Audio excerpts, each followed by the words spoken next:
Welcome to the Enneagram in a Movie podcast, part of the Awareness to Action podcast network. I'm TJ Dawe, and this season my co-host Mario Sikora and I will be exploring the Enneagram through the lens of specific directors whose work demonstrates themes related to the 9 Enneagram types and 3 instinctual biases. If you like what you hear, please rate, review, and subscribe to the podcast. In the meantime, make some popcorn, sit back, and enjoy the show.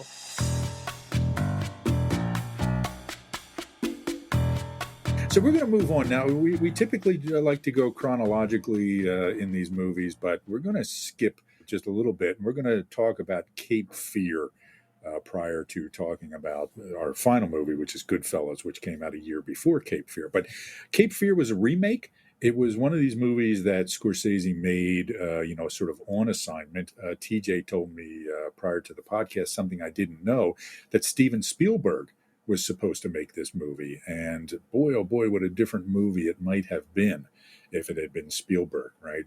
And because of the different temperament that we're talking about. So it's basically about a lawyer played by Nick Nolte, who was a defense attorney for Robert De Niro's, boy, we got 3 De Niro movies. It just occurred to me here. Robert De Niro's Max Cady, who had raped a teenage girl. Sam, the Nick Nolte character, withheld evidence that wouldn't have proven the client innocent, but it was about that the victim had been sexually promiscuous. And so instead of sharing that with the jury, he held it back because of the horrible crime. And when De Niro's Max Cady goes off to prison for 14 years, he puts the time to good use he went in illiterate. He learned to read, and it turns out that he's actually a pretty smart guy, right? And so first he learned to read kids' books, and then he started to, read, more and more challenging books. But he actually educated himself in the law, philosophy, and religion, and realized what Nolte's character had done, and that he had spent this time in jail when he didn't have to. So he determines he is going to get revenge, okay? And so the first time we see De Niro's Max Cady, he is very imposing in prison, doing dips, to exercise, covered in tattoos, many with a religious connotation, including a big cross on his back. He's getting out of jail, and he devotes his life to terrorizing Sam, his family, and plotting his revenge. Okay, so he starts showing up, threatening them in kind of very subtle, smart ways so that Nolte's character can't really get the police to do anything about it. One thing leads to another. We start, the De Niro character kills the dog. Then he attacks this woman that Nolte's character was on the verge of having an affair with, really brutalizes her, and in order to get, again, to get at Sam, he seduces Sam's daughter, and played by Juliette Lewis at the time. She was supposed to be, I think, 14 or 15 in the movie. 15.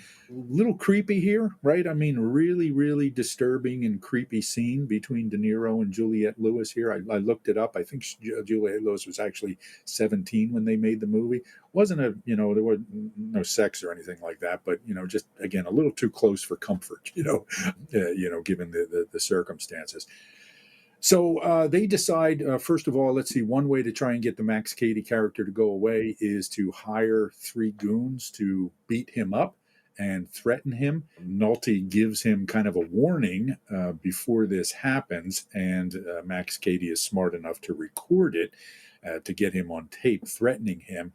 And then they hire what have to be the 3 most incompetent goons that I've ever seen in a movie, because even though they attack De Niro's character with bike chain and lead pipe, so let's see, a lead pipe and a baseball bat, Max Cady gets the upper hand, beats them, and then gets a restraining order filed against Nolte's character.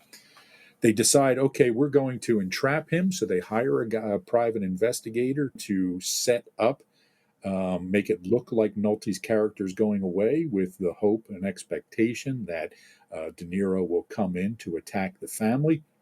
Well, again, Max is too smart and ends up killing the private investigator as well as the maid. Nolte and his family, played by Jessica Lange as his wife, and again Juliette Lewis as the daughter, rush off to a houseboat they have on the Cape Fear River. I mean, good heavens, the movie's called Cape Fear. If this isn't about Six World, what else would it be, right? But anyway, and there they have the final showdown with Max Cady's character. After, again, some pretty brutal scenes, they finally do manage to dispatch the Max Cady character. And there's a nice kind of closing piece where Nolte's character, he looks at his hands, right? He's laying by the river. There's this big storm, and he's all beat up and stuff. And he looks at his palms, and of course, there's the stigmata on his hands, right? There's the blood on his hands, which is where the nails went into Jesus. So there's that imagery. There's also this image of him trying to wash the blood off of his hands, which was very Macbethish to me. So the book of Job from the Bible comes again throughout the theme of this movie. It's referred to a number of times, and it's about the loss of innocence in the Juliette Lewis character, right? So she kind of does a voiceover to end the movie where she's talking about how, years later life has gone on, and we don't think about those days. We never talked about it. We kind of, we put it into the closet, but the demon is still there. We know it in some way. Okay. So good movie. It was, I thought it was a good movie. Certainly for me, not one of his best, but a good movie. The other thing that struck me, and I'm curious about you guys' thoughts on this as I turn it over to you, this to me was kind of the ultimate Brian De Palma movie, right? I couldn't help seeing Brian De Palma in almost every shot of this movie. So thoughts and reactions to this, and then tell me what it had to do with Type 6. TJ, let me hear from you first, please. Well, I can't say I know Brian De Palma's movies well enough to be able to say, yes, absolutely. All right. So I'll just leave it at that. But tell us about Type 6 then. Yeah, pass on that, and maybe Russ will have something to say on it. Go ahead. Tell us about the 6 themes in this movie for you, TJ. Yeah, well, to build on what you'd mentioned earlier, is that Spielberg was the original director of the film, handed it over to Scorsese. Scorsese read the script a number of times while shooting Goodfellas and didn't like it. And primarily what he didn't like was that it was more black and white. Very much like the original film. So in the original film, the lawyer's played by Gregory Peck. And Gregory Peck, probably a one in real life, often played ones on the screen. I did see that version of the movie years ago. I don't remember it well enough, but it's easy for me to imagine that character was as stalwart and upright as Gregory Peck usually played characters to be. And that's what the plan for the remake was, is that it was going to be this good family of good people with integrity who are then harassed by this horrible, malignant marauder of a person. And Scorsese just thought, I don't like that. I'd like it to be more ambivalent. So it was his contribution to make Nolte have buried the report, to actually have some guilt. And he literally said, the way I saw Max was that he becomes the collective guilt of the family. So not only was there that, but there's infidelity in Sam's history with his wife. And then, in what we see in the movie is he gets close to being unfaithful yet again. And then the daughter is in summer school and she's being punished for having been caught smoking marijuana. So it's not the perfect Norman Rockwell American family that's being invaded by this. And then to build on that, there's the fact that Max Cady is both wrong in that he did brutalize and rape a teenage girl, but he is right in that, as he says in the climax of the movie, is that every criminal has the right to a zealous defense by their defense lawyer, and he didn't get that. So he really does have an axe to grind. Not that his response is at all correct or proportionate to what happened, but he's not just a maniac coming out of nowhere like a wild animal. Right. Like it's right. You don't get to see it as simply right and wrong. It's all this uncomfortable twisting of shades of gray, and you can't fully be on board with like Nick Nolte is good and he should prevail with this. It's like, no, he's got a lot of serious flaws. Yeah. It's this idea of paying for your sins, right? Yeah, very Catholic. Another thing is the movie is almost operatic. He really turns the dials up on the way he films it, on the way it's presented. Sometimes he even shows like a negative exposure of the film. Like you're reminded again and again that this is a film. Yes. There's certain things that are exaggerated. When we first see Max Cady, he's in a movie theater, the family's watching a movie, and he's sitting at the front of the theater smoking a cigar that's about the size of a submarine sandwich. It's like this cartoonishly big cigar. And he's laughing uproariously. And if you watch closely, the smoke billowing out from his cigar, there's also smoke coming out from behind him in the seats behind him. They'd rigged up the smoke machine. And I don't know if we're supposed to notice this as an audience member or not, but it's almost like all of this smoke is just radiating from him, almost like he's the devil sent straight from hell. And then at one point, the wife character sees him sitting on the fence outside of their house, and he's in front of a display of fireworks. There's this massive display of fireworks going off. It's bright, it's multicolored, and the family's not even watching it. It's like it's the 4th of July. They live close to where the fireworks go off, and they don't seem to care. And he just happens to be sitting on the fence right in front of it. So there's all kinds of things like that. Or, late in the movie when there's the final confrontation on the houseboat on the river, Max Cady at one point lights a flare, and the wax from it dribbles down over his hand, ostensibly burning him. This is right after a pot of boiling water has been thrown in his face, and he doesn't react in the slightest. So he's superhuman in a number of ways, which I thought was an interesting way of like the way a 6 might perceive a threat. What if this thing goes wrong? What if somebody comes after me and they're impervious to pain? And very much like Max Cady seems to be a force of nature. He has access to whatever information he needs about what's happening with the family, about the affair, about why the daughter's in summer school, about what she did, and he can get anywhere. He's in the school when she goes in, or he can infiltrate the house even when there's strings on all the entryways that will trigger notice of anybody entering. He can disguise himself as the housekeeper. He can get in there and poison the dog. In one particularly disturbing scene, he clings to the underside of the family vehicle as they flee. And they drive for who knows how many hours. And how strong is this guy? I mean, he's got a harness around his belt, but still, what kind of a superhero is this guy that he can actually do this? Yeah. So yeah, it's this exaggerated threat. And in this exaggerated presentation of a movie.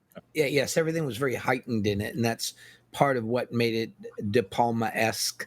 The sort of color saturation was not the usual look for a Scorsese movie, but yes, I could see things that reminded me of some of the main De Palma movies.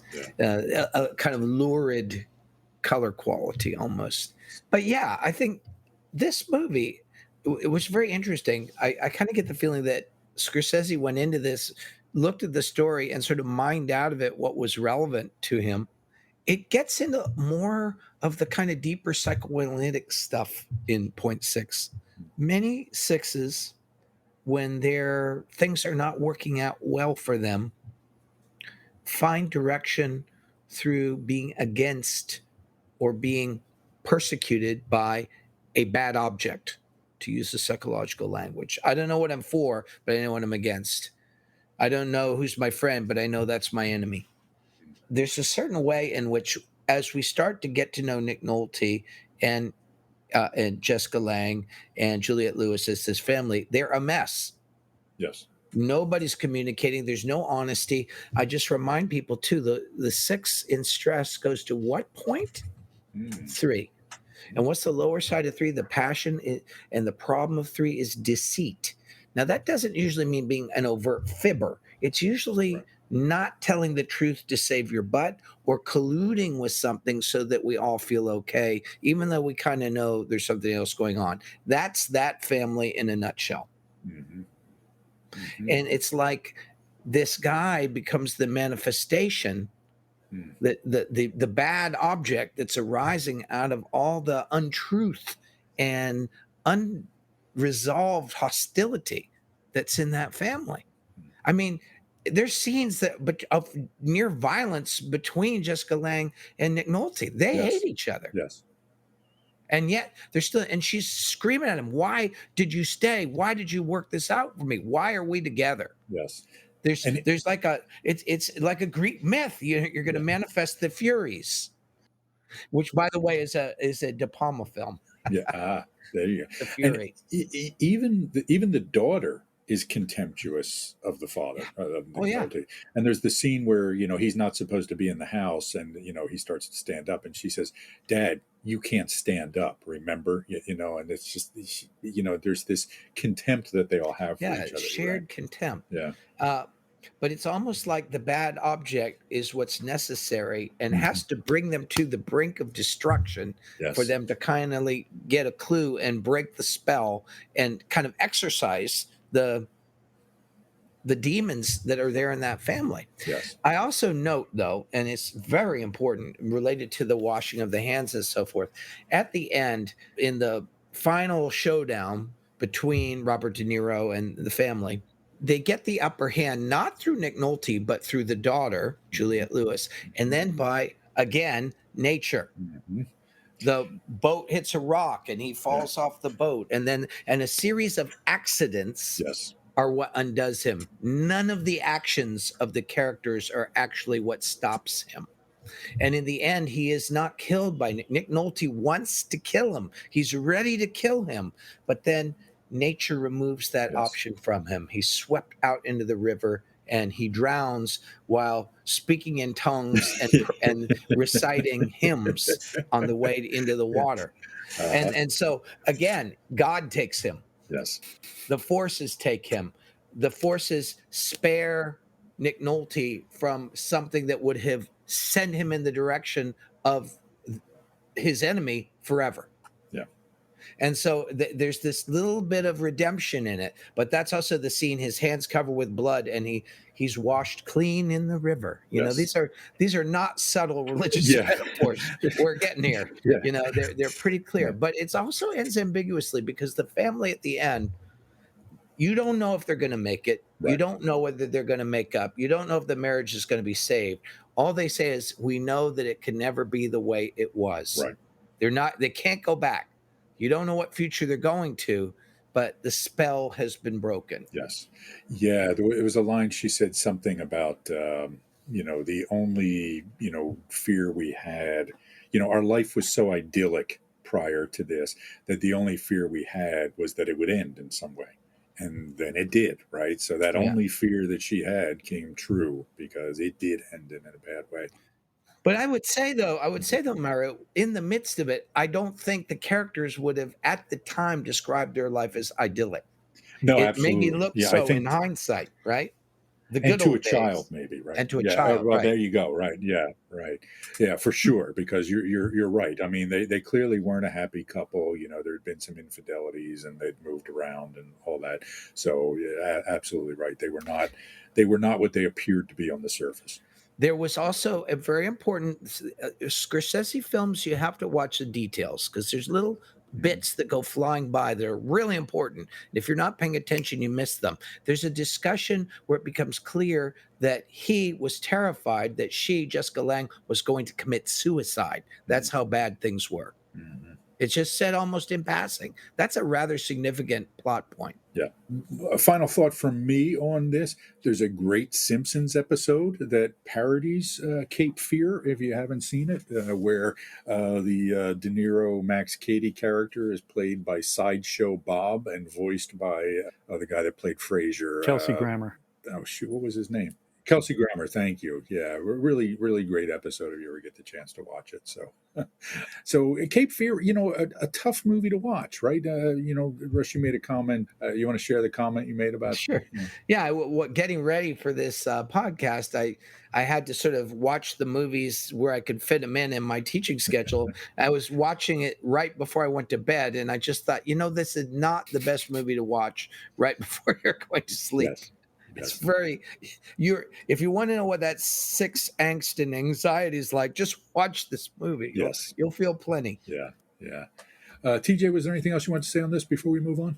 Yeah, just two small last things. The scene when Max seduces the daughter, Danielle, as Russ, as you were saying that, he leverages the discord between the family. That's how he creates a bond with this teenage girl. He masquerades as her summer school drama teacher, who she hasn't met yet. She hasn't seen him, so she doesn't know immediately that it's him. And he speaks to her truthfully in a way that her parents aren't. This is another change that Scorsese made from the original screenplay. Originally, this was a threatening chase scene. And Scorsese found it much more interesting. And this is again a direct quote where he said he uses the logic and emotion and the psychology very much in the way that Satan speaks in the Bible.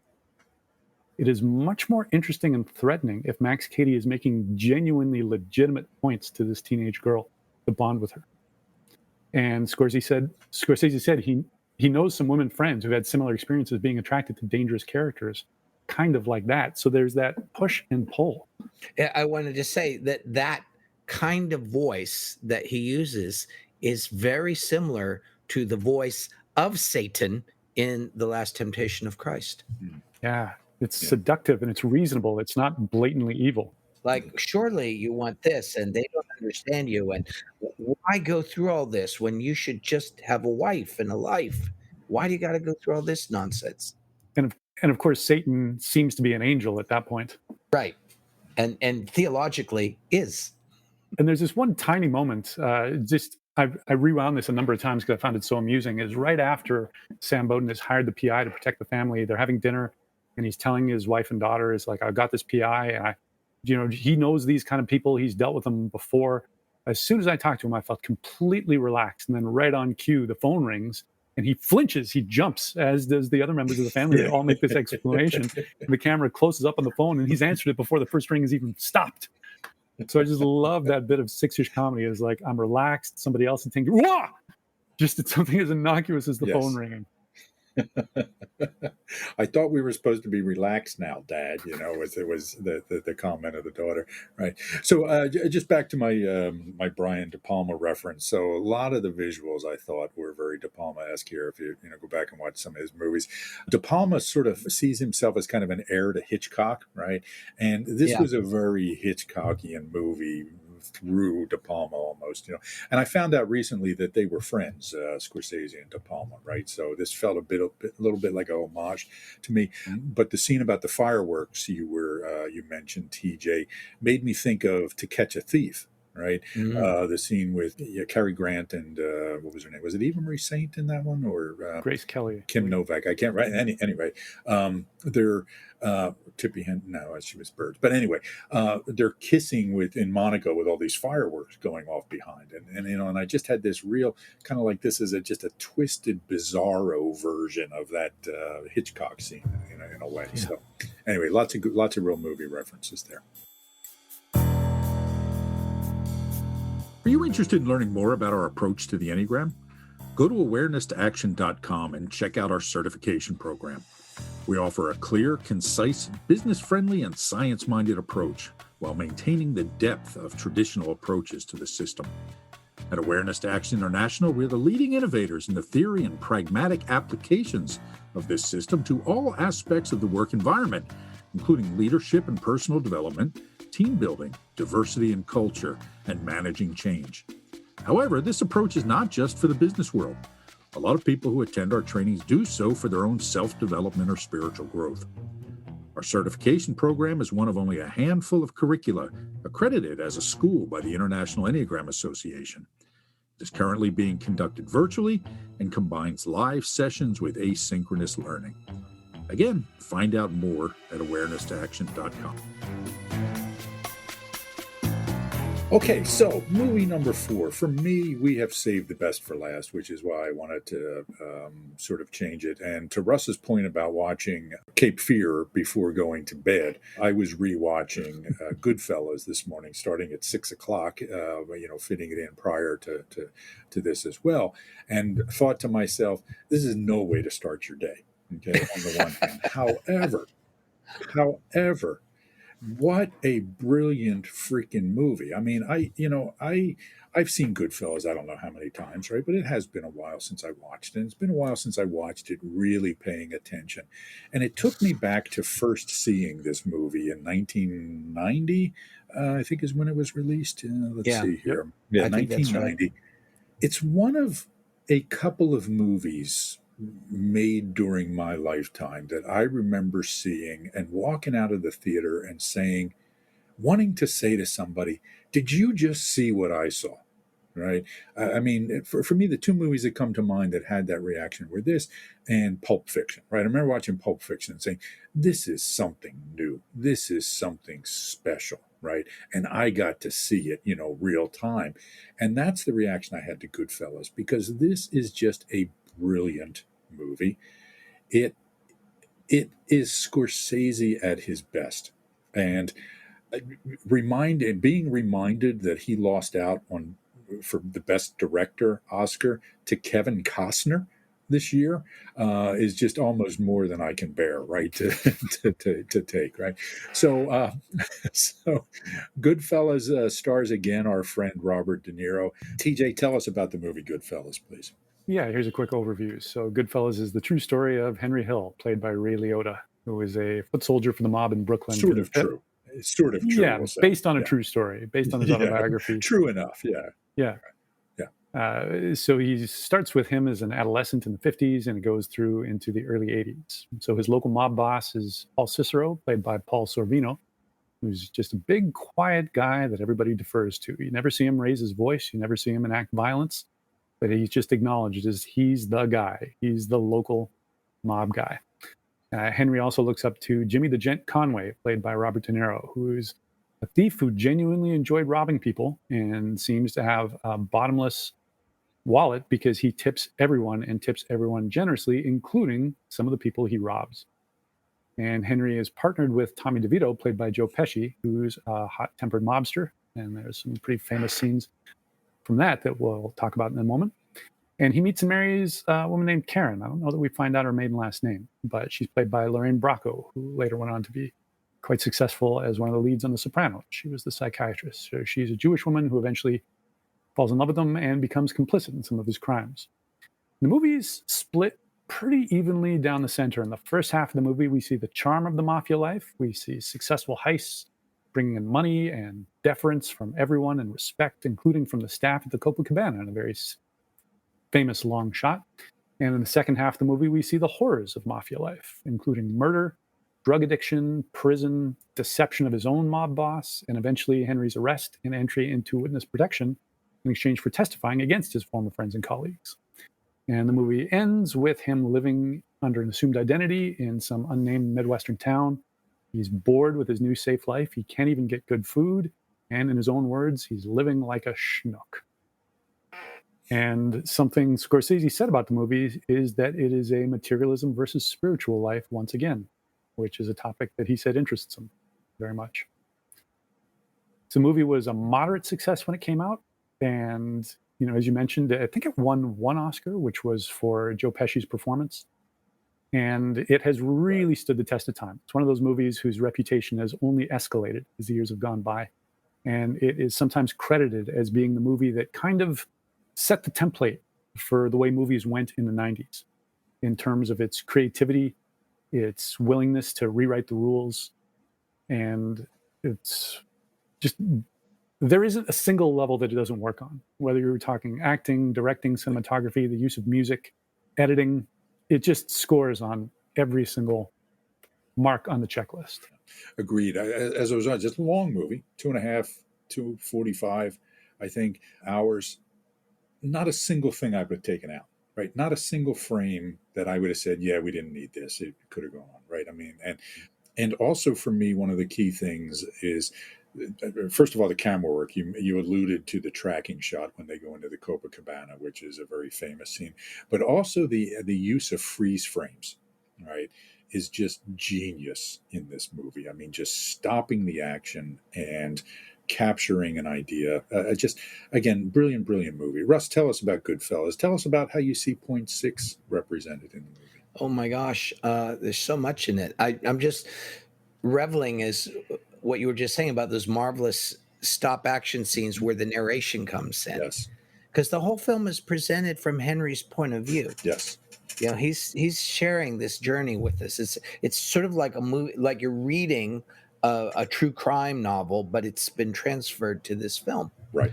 I think one of the things you get at the beginning, in the more positive, innocent, is, and it's so beautifully presented and expressed in his language and the scenes and everything, of his desire to belong. Mm-hmm. And as you were saying, going back to Mean Streets, that somehow being made, getting to be part of this, was the way to come to security in the world that Henry knew. Yeah. If you wanted to be somebody in that world, this is what you did, and this is how you're going to get security, and this is how you'd have a place, right? And so he does a marvelous job at the beginning of the movie setting that up and making it seem attractive and glamorous. And like when you're seeing the boss, Tootie was his name, I think Tootie. And he said Tootie didn't have to move for anybody, it's just, and his It's Paulie. admiration and the style and this and this the sense of also his perception that there was some kind of code of honor to all of this that you would enter into by joining. And the again, the six-ish thing, that everything you've already mentioned this, DJ. It starts off, it looks like this is going to be a great thing. He meets his wife, and this happens, and there's some hairy things that happen, but they handle them, and they seem to handle them okay until you get deeper into the movie, and the complexities of and the contradictions of this life start coming home to roost in various ways. I think when I remember back to this film before I rewatch it, just remembering it, of course, I remember a lot the Joe Pesci character. What do you mean funny? Funny how? What? Yeah, like I'm here to amuse you?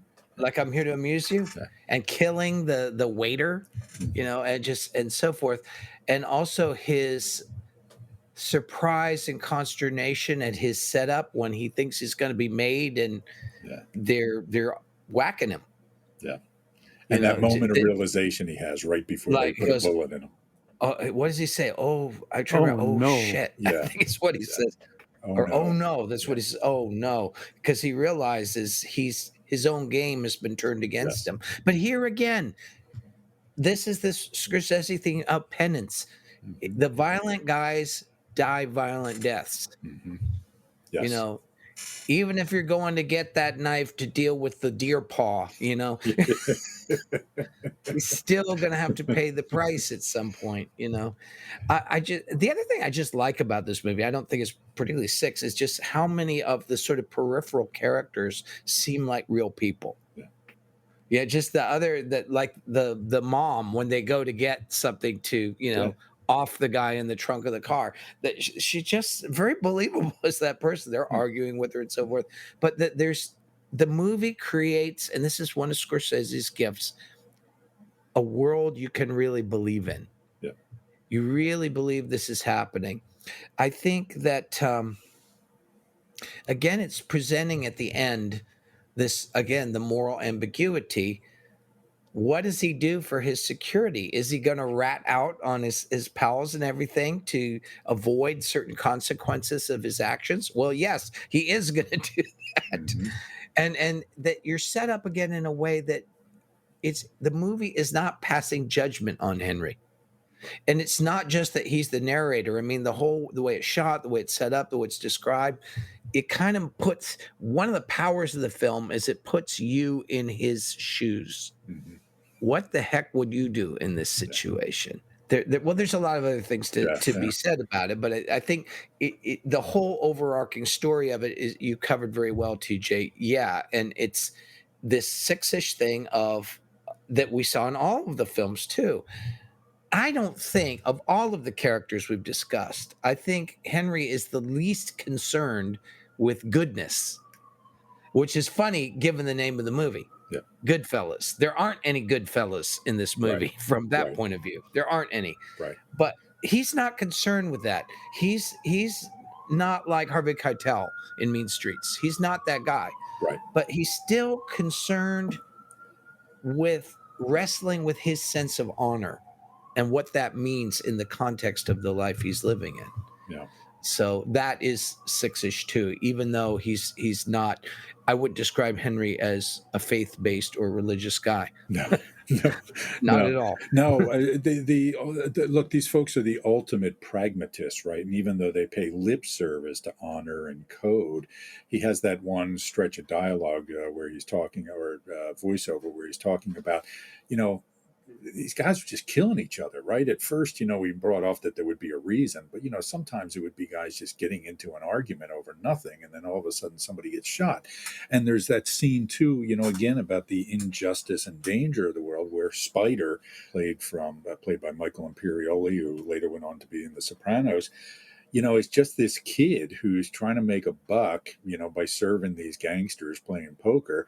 And Joe Pesci kind of shoots him on a dare almost, because the other guys are embarrassing him from taking guff from the kid. And then there's that scene again to talk about the moral, I won't even call it ambiguity, but moral indifference of things. Is they're arguing, what they're arguing over is who's going to dig the hole, right? And Jimmy Conway, the De Niro character, says to him, well, you're digging the hole this time. And Pesci's like, oh, what, like I never dug a hole before? I've done plenty of holes. I'll dig this hole. I don't care, and so it's there is this, this is kind of the most existential movie, I think, of the ones that we've talked about, right? Where stuff just happens. I was looking for security by being a mobster, and it just rained down all this horror and terror on me for this price I paid for wanting this sense of security. And there's no outcome to it. There's nothing to look forward to hold on to. Yeah, esteem too. Security and esteem, Yes. both. But I was thinking about how some of these kind of absurd existential conversations, like that one when they're digging the hole, are kind of precursors to some of the conversations in Pulp Fiction. Yes. When they're at the mother's when they're house. on the way to assassinate somebody, and they're talking about the differences of fast food in Europe. Yes.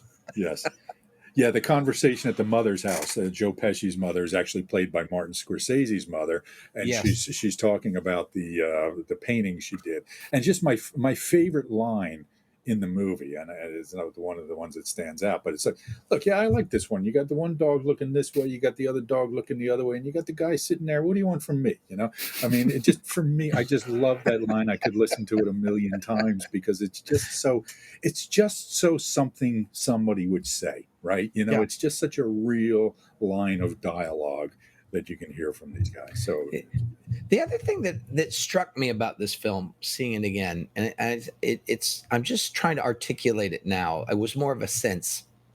There's a sense in this one that partly what Scorsese's looking at, even though in a certain way this is, as we might say, his least overtly spiritual movie, his most pragmatic existential movie of all of them that we've looked at, certainly, and maybe even amongst his notable films, I would say that's true. There's another way in which he's showing how none of these people are really aware at all of the world that they're living in. They're all going about their business, yakking, doing this and that, but there's a profound lack of realism in the realism. It's realistically depicting people who are not in touch with reality or what they're doing or how they're living. Yes. And that, when I think about that film and how it got to me, that's how it got to me. It's just showing just regular people living their lives with no clue about what their life is that they're living. Yes, or what other people outside of their life are looking for, right? There's that scene where his wife is talking about spending the afternoon with all the other wives, and about how they talk about stupid things, and they wear cheap clothes, and they have, bad skin and all these things, where they think they're these glamorous people, but they're living this, kind of low quality sort of existence, but thinking they're kings and queens, right? Yeah, that's again one of those microcosm scenes. Yeah. In the Scorsese oeuvre, you're going to find those where, in a way, what she's saying is the whole film. Yes. Yeah. So to tie this to kind of sickness, and again, we're talking pretty low level, type 6. No, this is not healthy 6 in this film. You're not going to healthy. Not much healthy 6 in Goodfellas. No. Yeah, but there's paranoia in the extreme, right? I mean, this movie is about, and it keeps escalating. Absolutely. And when we get to that, so there is this kind of break in the movie, and it has to do with drugs, right? I mean, it has to do with, things were going okay until Henry ends up going to jail for 4 years. And the only way he can support his family is by dealing drugs from prison to get family to them. Now, that's a big no-no in the mob world, allegedly, right? It goes back to The Godfather even. But he becomes, an addict, like many, people who get involved in that world do. And his world starts to crumble. But there's also this different tone, right? Whereas before, the first half of the movie is kind of epitomized by that powerful Paulie character. I don't have to move for anybody. We're kings of the Yeah. world. Now all of a sudden there's just fear and anxiety and, that sort of Coke paranoia coming into play. And everything really changes at that point. That you remind me of something else I noticed this time is that clearly is the turning point, because while there aren't a lot of rules in that mob world, that's one of them, and he crosses it. Yes. He crosses that rule. What his ostensible reason is to take care of his family. Now, can we think of another recent dramatic thing where somebody crosses a line around the sale of drugs to take care of their family, and it leads them into a whole bunch of not dark stuff? That's Breaking Bad. Yeah. Yeah. It's like the template for the whole idea of Breaking Bad right there. Yes. That there's certain lines. That's one thing I think this is also saying, that there are different circles of hell. Mm. And that if you cross certain lines, you're going to go into, even if your life is difficult, you have no idea how difficult it can get. I think that's another reason why there's a certain queasiness to watching this film, because it takes you there. Yes. Yeah. Like Breaking Bad did. Yeah. Yes. Another movie where things just keep getting worse and worse. And, as we were talking, after I mentioned about this being the least of his overtly, religious movies, I started thinking about the Dostoevsky line, where if, God didn't exist, all things are possible. Right. So it's the notion of God that keeps people on the right path, the fear of punishment. And that was missing for these folks. And the consequences were there. For sure. Yeah, that's a really good point, Mario. And I want to just highlight that for a second, because I think that's another way you could look at this. I think all of Scorsese's major films are exploration of some kind of question having to do with faith, having to do with doubt, his recurrent themes. This one, from that point of view, and I never thought of it this way until you just said that, it's sort of an exploration. It's like, what if there isn't a God? Yeah. What if there is no faith? Without faith and without God and without that Catholic part of my life, what does life look like? Mm-hmm. Where does it go? And I kind of suddenly have this sense that is one way he might have been exploring the themes that he does in this film. Yeah. Are you interested in learning more about our approach to the Enneagram? Go to awareness-to-action.com and check out our certification program. We offer a clear, concise, business-friendly, and science-minded approach while maintaining the depth of traditional approaches to the system. At Awareness to Action International, we're the leading innovators in the theory and pragmatic applications of this system to all aspects of the work environment, including leadership and personal development, team building, diversity and culture, and managing change. However, this approach is not just for the business world. A lot of people who attend our trainings do so for their own self-development or spiritual growth. Our certification program is one of only a handful of curricula accredited as a school by the International Enneagram Association.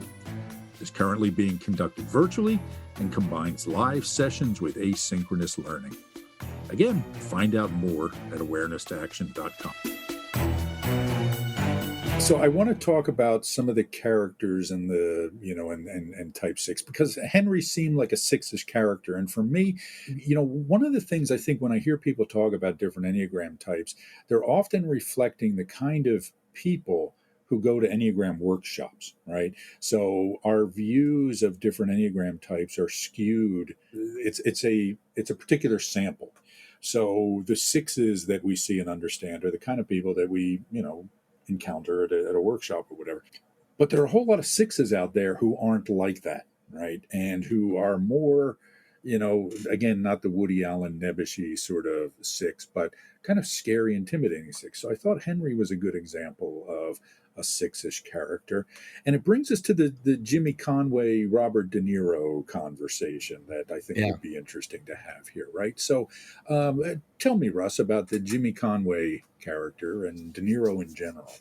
Well, I think, a couple of things. I tend to agree with you. And in the early days when Dawn and I were doing our Enneagram trainings, we used to have a section of showing film clips in one of the advanced trainings and just have people give their reasons of why they thought somebody was a type. And we used Henry as an example of the 6. Oh, really? Oh, okay. Interesting. Yeah.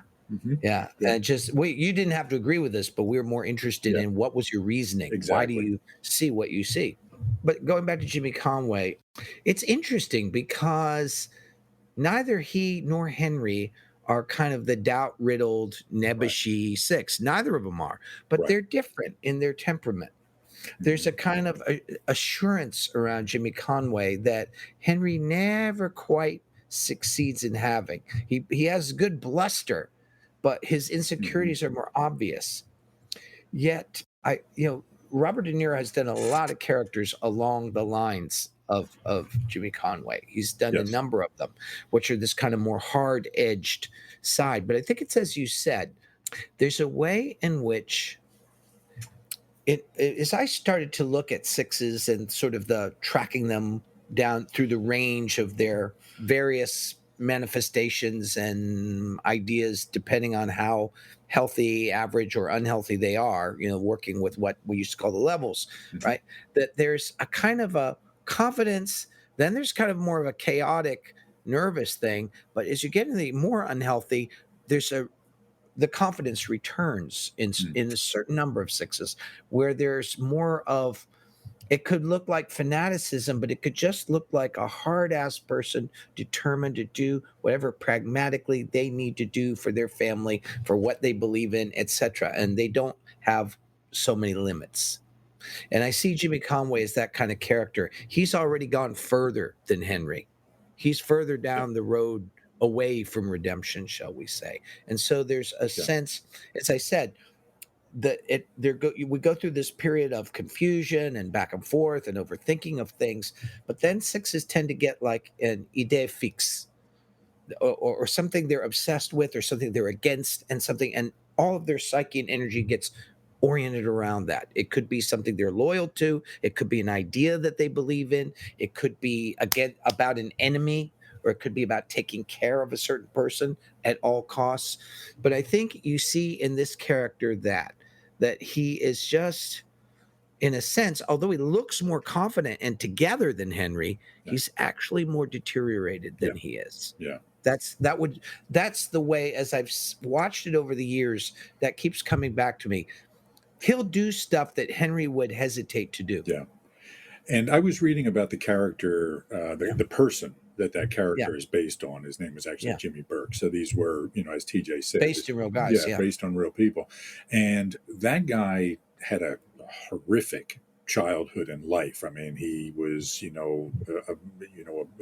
growing up in foster homes at a very early age, a victim of sexual and physical violence, and was just a real hardened criminal, at a very early age. So he was a real bad person. And I agree with you. There is this element of, again, it's interesting the way you put it, Russ, about those transitions, because again, if you think about this as somebody who's seeking security in some way, the more away from it we feel, the more we grasp onto that thing that gives us a feeling of it, right? So even if it's our hatred and anger, at least I know where I stand with it, right? I can sort Yes. of lash out with it. So really great observations. Yeah.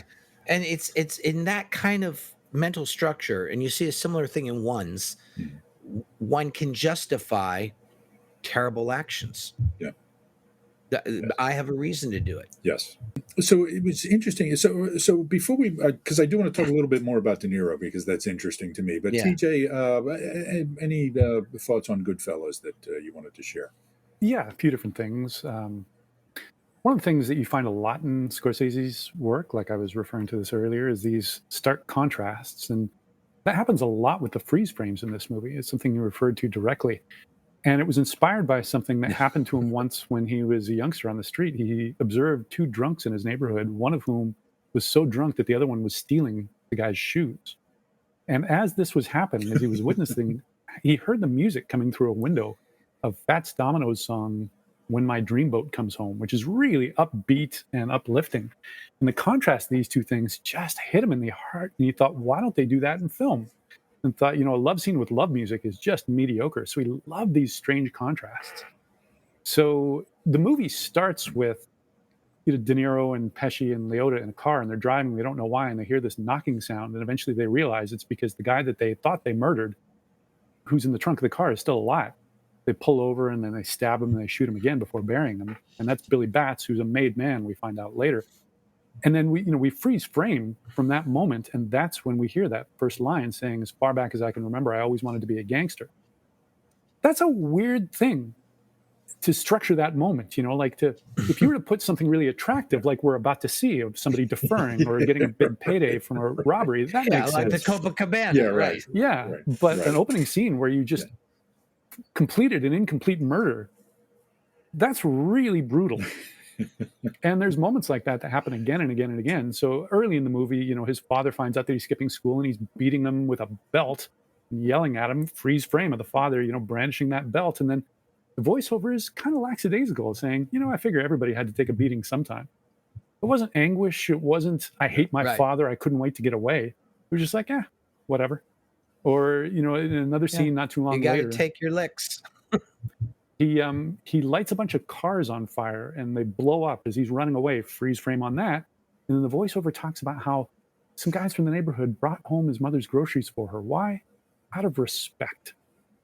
As cars are blowing up, or when they beat Billy Batts to death, there's a Donovan song playing, like this peace-loving folky. Yeah, it was Hurdy-Gurdy Man, if I Hurdy-Gurdy Man. recall. Yeah. Yeah. Atlanta. I just wanted to point out about the freeze frame with the cars. Something we didn't touch on, I wanted to mention, crucifix images throughout Scorsese's work, right? I mean, just the number of people with their arms spread, and that was a good example of one there, right? So he's fleeing away, and when the freeze frame, his arms are spread out, kind of with the crucifix thing. And, one could say that the flames of hell in the background, right? So again, that dichotomy. But anyway, go ahead, TJ. Yeah, the scene, Russ, you were referring to earlier, where they stop off and they end up having a full meal with Joe Pesci's character's mother, played by Martin Scorsese's mother, who really did cook for them. They really did eat a full meal of pasta and beans, and all that dialogue was improvised. Scorsese didn't tell his mother what the overall scenario was. Pasta fazool. So she was just improvising the scene of being an Italian mother, chatting lovingly with her son and his friends, not knowing that there was a dead body in the back of the trunk that they were going off to bury.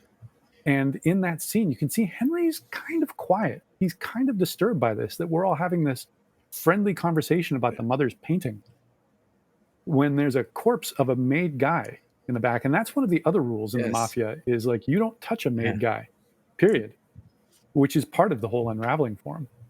And then another famous contrast in the movie is there's a big montage.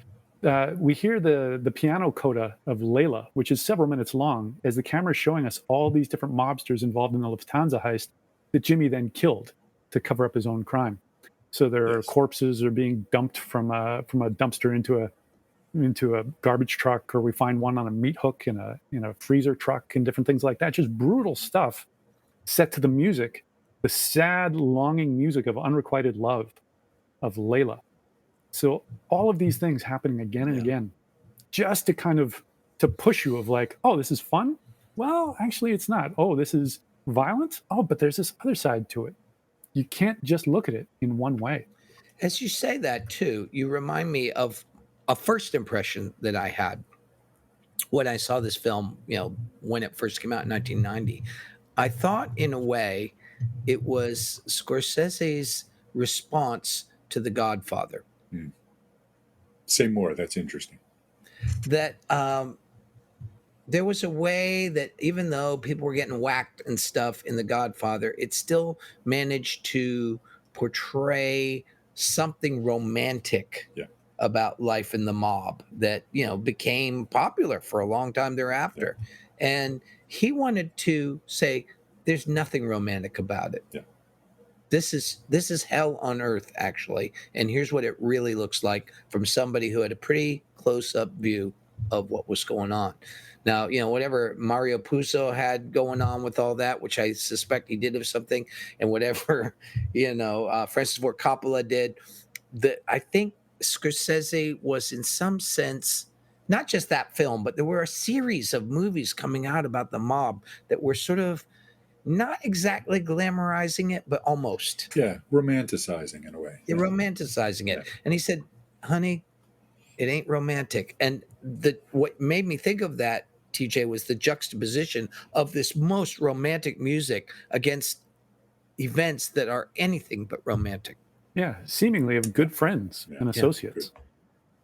And Mean Streets came out a year Yeah. after The Godfather, and one of the scenes early on is one of the mobsters hustling a couple of teenagers for $20 when they wanted to buy some firecrackers. That doesn't sound very badass That's for the mafia guy. No.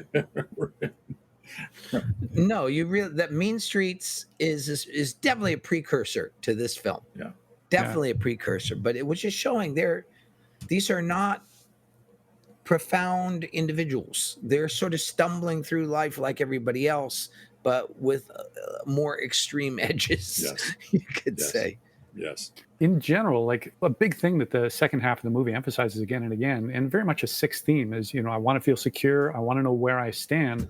The second half of the movie makes it clear that even though life in the mafia seems to promise that, it does not deliver.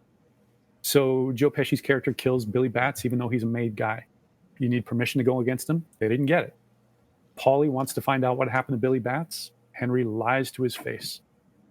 And, he's the one person you're never supposed to lie to. Tommy kills Spider, as we talked about before, establishing he could lose it on anybody at any time. Tommy, instead of getting made, gets shot in the head. Karen consults with Jimmy near the end of the movie. Even though he seems to be helping her, she senses that he's setting up to get her killed. Just go in that door. There's some nice Christian Dior dresses. And she gets spooked and runs away. Go. Yeah. And then when Henry consults with Jimmy, the same thing happens. And there's this interesting camera effect that, I watched this with my partner, Lindsay, and she'd never seen it. There's this camera effect that I first saw in a documentary about cinematography before I'd ever seen the movie, where the two of them are sitting in a booth at the diner and the camera is zooming in and backing up at the exact same rate. So if you watch it carefully, the frame never changes, but the background seems to be undulating in this weird way. The actors look entirely consistent, but the background it's doing this thing that's not immediately noticeable, but once you see it, you can't unsee it. And it's this visual way of saying all is not well.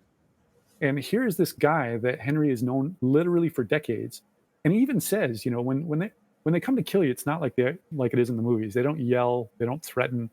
The killers have smiles on their faces. Right. And they seemingly have this really pleasant meal and interaction, and Jimmy's going to help him. And first he wants to send him to Florida to murder this guy, but he just knows if I go, I'm going to be killed too. So there is no security. All the rules can be broken. They come at you when you're at your weakest too, is something that he said that I noticed there. Right. So you're absolutely right. I think, and so if you remember how the movie ends, you've got Henry, the Ray Liotta character, in the middle of nowhere in the witness protection program, living like a schnook. And then it cuts from that to Joe Pesci in full gangster attire. Now, if you notice, what he's wearing is not clothing of the day. It's old-time Jimmy Cagney gangster attire, shooting his gun at the camera. Right. So you think the movie has ended with Henry picking up his newspaper in the lawn. And then there's this cut, which is a reference to a Jimmy Cagney movie. I'm drawing a blank on the name of it, that ends the same way. After Cagney dies, they show him shooting at the camera. But it's this idea. And I think this is the theme that ties all of these movies together. To me, what that is saying is don't get too comfortable. Right. Don't think that the danger is ever gone. Don't think that you're ever safe. Danger lurks out there somewhere. And in all of these movies, that's the theme that comes back and forth. And I think that's the theme of the six, and for better or worse, right? I mean, it is a rough world, right? Bad things do happen, and it is good to be safe, right? That's the the thing that the six brings to us, is this awareness. But it's this disconcerting thing of don't ever get too comfortable, because the wolf is out there somewhere. Yeah. Right? Stay awake. Yes. Stay awake. Stay, as they say, stay frosty. That's what they say nowadays, right? So there's one thing we jumped over, and I want to touch on, because we had a conversation prior to this, and then we've got to wrap up here. But De Niro, a lot of sick stuff going on here, right? So, and again, I haven't, watched interviews of De Niro. There aren't that many of them, so I haven't got a sense of him. I haven't read any books about him, but I'm starting to realize that a lot of the characters he plays could be sixes, even ones that I thought were sort of eight-ish. Curious about your thoughts on that, guys. Yeah, I tend to think so. I wasn't sure. And I know some of our colleagues have typed him as a 4, but as you and I discussed, that it would be very peculiar for an actor to not once in a 40 or 50 year long acting career to never play their own type. Right. He hasn't played a 4 once. Right. Not a single time. That would be really surprising. Yeah. So, I think the general bets are on 8 or 6. But as we were discussing, Mario, the more I study him and the more I read about his childhood and so forth, the more I tend to vote for 6. He was described as a very shy child. Yeah. And the acting was a way he started to come out of his shyness and isolation. He came from a broken home. His family parted ways because his father came out as gay. Oh, interesting. In a time where that would have been really tough for a kid, as you can imagine. And so I think he knows how to adopt that aggressive, hard-ass persona that has served him so well in so many of these movies. But he's also a thoughtful guy. He's also a quiet guy. He's also a very private fellow. And the sort of sense of provocation, to me, feels more 6 than 8. Yeah. 8s, generally speaking, are not provocateurs, but 6s can sure be provocateurs. Yeah, I agree. It's interesting for me, as again watching these characters, I would, again, certainly I would agree the Jimmy Conway character is a 6 from Goodfellas. The Johnny Boy in Mean Streets very much a 6. Can make the argument that Max Cady is a 6 in Cape Fear, and Dad in Meet the Parents. Absolutely, classic 6 character. And so I'm curious to go back at a lot of these things that I used to think of as 8s, like the Jake LaMotta portrayal and that sort of thing, and rewatch them and say, maybe there's some 6 stuff going on here that I hadn't quite seen before. All right, great. Yeah. So guys, thank you for this conversation. This has been great. Russ, again, we really appreciate you being here to be our guest and to share your insights with us. Again, go to russhudson.com and enneagraminstitute.com to find out more about Russ. Russ is, always got new and interesting things happening. So, again, huge respect for you and your work, Russ, and look forward to us hanging out in person again one of these days at some point. TJ, as always, thank you. I know you're up and doing some work again. Real quick, if you don't mind, tell us what you're doing up there in Canada, TJ. I'm helping a friend work Plug your geek for us. Yeah, I'm helping a friend work on a one-person show whose theme we just identified yesterday is liminality, being in that in-between state. Nice. And that is a term that I just learned from Russ Hudson last year. Very good. All right. So you've been listening to another episode of the Enneagram in a Movie podcast. This has been about Martin Scorsese and Enneagram Type 6. Guys, thank you. Great to see you, and see you next time. You've been listening to the Enneagram in a Movie podcast, which is produced and edited by Seth Creekmore and is part of the Awareness to Action podcast network. Don't forget to go online and support the podcast by taking a moment to rate, review, and subscribe. See you next time.